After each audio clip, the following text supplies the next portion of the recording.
رسول مقبول، تو همیشه میگفتی که بر مظلومان مظلوم متوجه باشید، انسانهای مظلوم و بیچاره، اما من فکر میکنم تو چی اندازه مظلومی یا رسول الله، تو چی اندازه مظلومی. زندگی تو را که امروز مرور کردم، تو در مکه مکرمه 40 سال در میان مردم زندگی کردی، با صداقت و پاکی زندگی کردی، اما وقتی که صدای حق را بلند کردی تو را شکنجه دادن، تو را چنان لطکوب کردن که زیر دست و پایشان له شدی. ابوبکر صدیق آمد و دستای تو را گرفت، از زیر دست و پایشان بیرون کرد که چرا میکشید، چی گناهی کرده محمد؟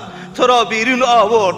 بعد تو رفتی در طائف به خاطر که دیگران را به سوی اسلام دعوت بدهی. طائفیا با تو چی کردن؟ مطمئنم سنگ و کوه طائف امروز شاهد هستند. اگر سنگ و کوه را پرسان بکنید کباب می شوند. او لحظه ای که تو را خونالود کردن، او لحظه ای که تو را سنگ زدن، او لحظه ای که زیر درخت نشستی و گفتی ای الله ببین بندگان تو با من چه کردن، ببین بندگان تو با محمد مصطفی چه کردن. او لحظات چه لحظاتی بود. برگشتی به مکه مکرمه، اما تو را باز آرام نگذاشتن.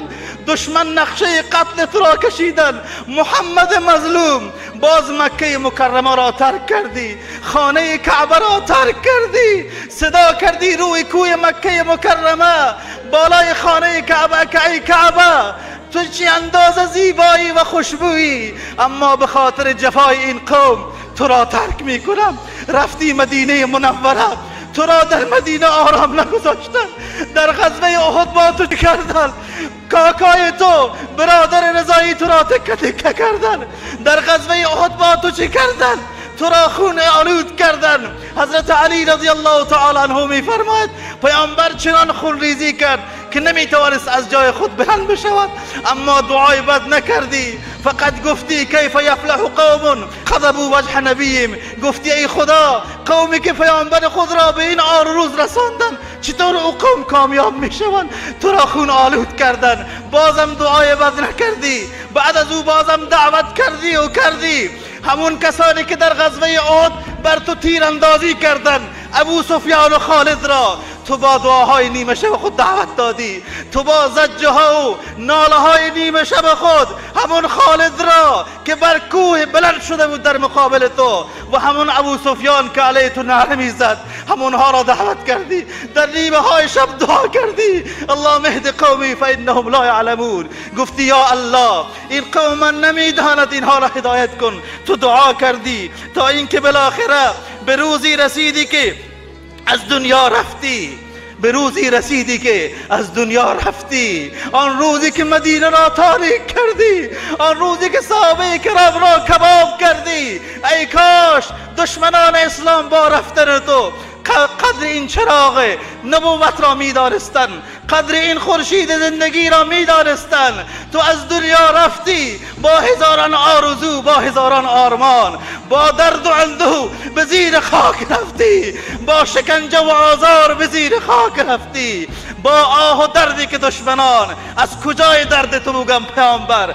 وحشی آمد قاتل حمزه، گفتی وحشی جلو من استاد نشو که یاد من از جگر تکه تکه حمزه می آید. از خیبر تو بگویم که دشمنان به تو سم دادن و تو را زهر دادن و لحظات وفات خود گفتی که ای عایشه بدن من دارد رگهای من قطع می شود از اون سمی که من را دادن. با این درد و اندوه از دست این قوم جفاکار، از دست انسانهای نمک نشناس که کاش ای کاش ما میگیم تو را در خواب میدیدیم، اما در بیداری با تو چه کردن؟ از اینها رفتی، از دنیا رفتی. ای کاش بعد از مرگ تو را آرام میگذاشتن، ای کاش بعد از وفات تو را آرام میگذاشتن، حداقل وجدان و شرف میداشتن. و هر سال تو را روح تو را آزار میدهد و ما را کباب میکند، ما را تکه تکه میکند. ای کاش بارها و بارها مرگ خود را میدیدیم و آزار تو را نمیشنیدیم. ای کاش بارها و بارها در راه راه اسلام تکه تکه می شدیم، زیر خاک می بودیم و اون لحظات را نمی دیدیم که انسانهای پس فطرتی بیاین و عکس و مجسمه های حیوان را برابر صورت تو بکشن. ای رسول مقبول، ای پیامبر من، از کجا بگویم؟ از کجای درد تو بگویم؟ اما ما هم شرمنده ایم. از کجای خود بگوییم؟ ما چی کردیم به تو؟ ما چی کردیم به تو؟ امت رسول الله چی کرد؟ جوانان امت رسول الله چی کرد؟ ما لباس اهل علم، ما به عنوان مولوی و عالم، به عنوان وارث رسول الله در پیشگاه تو شرمنده ایم، در بارگاه تو شرمنده ایم. او اخلاقی که تو داری ما نداریم، او زجه های نیمه شب تو را نداریم، او سوز و درد تو را نداریم. اخلاق ما خراب شده است، برادر کشی در میان ما آمده است. امسال ماه ربیع الاول ماه پر از خون در افغانستان بود. از کجای خود بگویم یا رسول الله؟ از کجای شرمندگی خود بگویم ای رسول خدا؟ ما شرمنده ایم، ما سر ما پایین انداخته است، ولی تقاضا داریم ای رسول مقبول، تقاضا داریم که در میدان محشر ما را از شفاعت خود محروم نکنی. به این نامردی ها و ناجوانی های دشمنان خود و به این کوتاهی های ما در مقابل سنت های پاک تو ما را یا رسول مقبول در قیامت ما را از شفاعت خود محروم نکو.